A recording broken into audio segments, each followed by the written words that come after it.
Hello! Welcome back to Book Recommendations with me. I'm Jen. I'm the teen librarian here at the Grandview Heights Public Library. This is our last week of book talks for the summer, since it's the last week of summer reading, but I will be back in the fall, starting in September. And these book talks are for kids in grades 4 through 12, and of course adults would probably love lots of these books as well.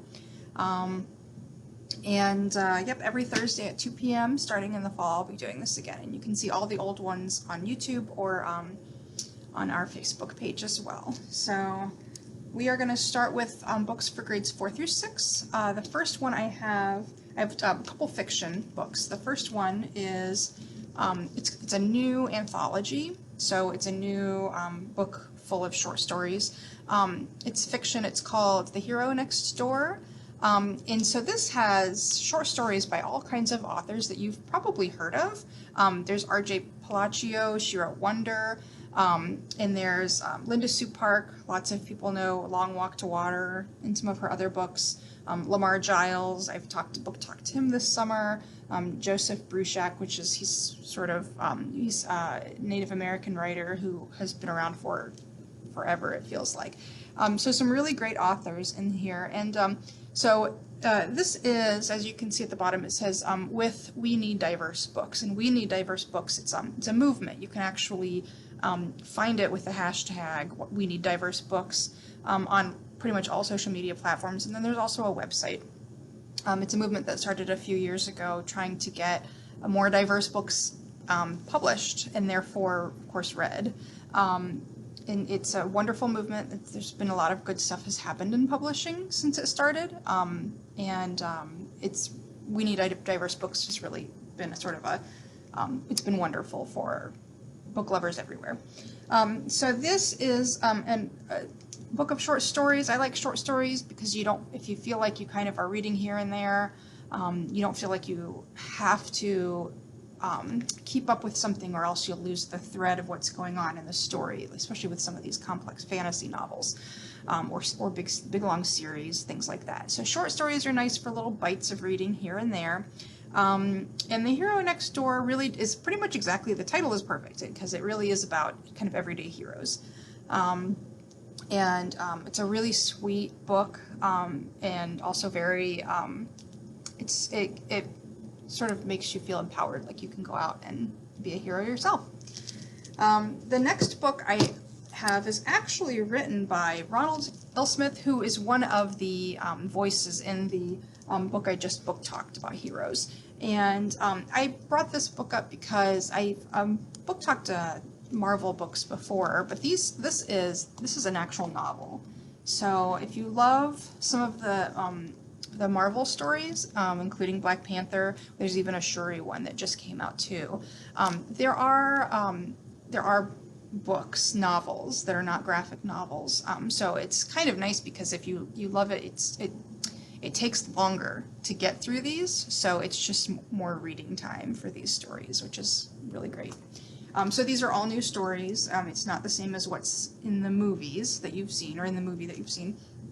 And they're really well done. All of the ones, they're all written by different people, they're all of the novelizations are just great. All right, the next thing I have is a book of, it's actually poetry. This is from our high interest nonfiction section, and it's poetry, but it also has some really beautiful illustrations in it. And it is written by Margarita Engel, who was the poet laureate for young people, I believe is what her title was, for a year. And she is a really wonderful writer, a really wonderful poet. And Dreams from Many Rivers is it's actually a history book. It's a history book written in prose. And it's a history book of Hispanic people in the United States. So really interesting. Lots of stuff that, we just don't learn in school, but is really important for all of us to know. So this was really good. Just came out last year. And then the last book I'm going to talk about, grades 4 through 6, is called So Fab. And so I picked this up because, I mean, partly I'm biased because I really like to sew, but I picked this up because we actually have, people are really sort of getting more into DIY and crafting right now, with the lack of things to do this summer compared to a normal summer. So we've got a lot of really cool, I mean, we've got how to draw specifically manga, specifically superheroes, and other kinds of craft books, including upcycling things like what to do with an old pair of jeans and, you know, all the different things you can make out of an old pair of jeans, things like that. So lots of interesting craft books, especially if you have a particular kind of hobby in mind that you'd like to learn more about or do more with. Definitely, you know, do a search and see what comes up for our highest interest nonfiction. And of course, you can always call us during our curbside hours or email us. There's even a forum on our website. It's ghpl.org/nextgreatread is, I believe, the URL. And you can fill out a form and just say, hey, this is kind of what I'm interested in. Can you make some recommendations, put some things on hold for me? And we'd be thrilled to do that for you. All right, we're going to go ahead and move on to the teen books. So this is for grades 7 through 12. I have some, again, 2 fiction and then a graphic novel and a memoir. The first book I just finished yesterday, and I really liked it. It was recommended, as you can see, it's a staff pick from one of our other librarians, who's also named Jennifer. And so this is called Frankly in Love. This is, it's by David Yoon, and who's a Korean American author. And the book is about a kid who his parents emigrated here from South Korea. They're in Los Angeles or the Los Angeles area, and they, you know, they have 2 kids, and they're here to sort of give their kids what they consider to be a better life than they were able to provide for them in South Korea at the time that they left. So so this is, you know, Frank is growing up. The main character Frank is growing up in kind of you know, feels like he's a little divided between 2 worlds, but also not at all. Also feels very much a part of the Korean American scene, as well as he feels very American.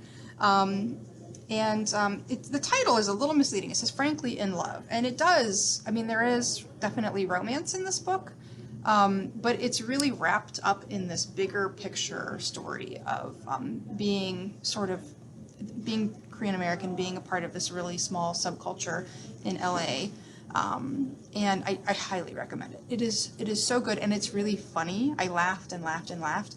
Also, I think that if you are a fan of any of K-pop or K-dramas or any of that sort of stuff, then I think that this is an easy pick for you to read. The next book is older, a lot older, and really good. So there was a book a long time ago, called Weetzie Bat. This Weetzie Bat is a really weird book. I loved it. I thought it was so good. It's super weird. It's also set in LA, and it's sort of, there are fantasy elements to it, but it's not a fantasy novel like you think of with like dragons and wizards and things like that. So it's just real quirky. And so Francesca Leah Block, the author, went on to write 5 more in the series. And this is a compilation of all of them. So she put them all together in this, and it's just really different. It's a really different, interesting book, and yeah, I highly recommend it. It has a cult following. So there are totally people who read this and think, this is really weird and I don't like it. If that's you, feel free to put it down after the first, 10, 20 pages. But I do encourage a lot of people to give this a shot, because people do really fall in love with it. And as you can see, it's another staff pick. One of our other librarians, Danny, really loves this book. I know because she and I talk about it a lot. Moving on to, we have one memoir, a biography, called Americanized. And the author, it's an autobiography. Sarah, her family fled Iran when she was 2 years old.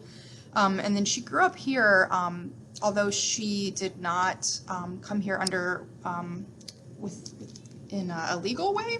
So but she doesn't know that. Her parents have hid that from her and her sister until her sister goes to try and get a job and realizes she doesn't have a social security number. And so this book it talks about, it's really interesting because it talks about her growing up and being just a normal American teenager in many, many ways. She talks about things that every teenager or anyone who's been a teenager can identify with.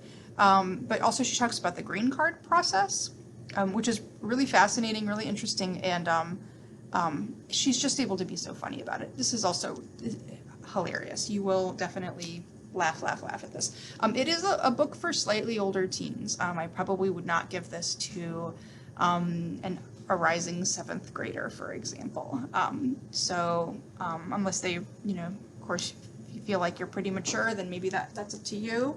But it's hilarious and really good, and yeah. So we'll move on to the last book of the whole summer, and as you can see, this is another staff pick.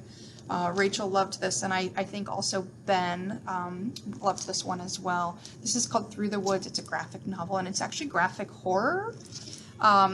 So it's very spooky. It's really weird. It's pretty gory and atmospheric and creepy. It's a fast read, and it's various short stories. So short graphic stories. So definitely, if you're interested in something different or new, and as I've said this on other book talks, I don't know why I just feel like horror in the summer. Maybe it's just because we're so hot, and horror makes me think of the fall and October and all of that. But yeah, I feel like the summer is a great time to read horror books, including horror graphic novels. So that does it for me for the summer. However, I am still here during curbside hours, as are lots of other people who would love to help you pick out books for any age, anyone from babies to adults, or you can use the form that I mentioned. So I will see you back here on Facebook and YouTube in the fall, beginning the first Thursday in September. All right, have a good rest of your summer.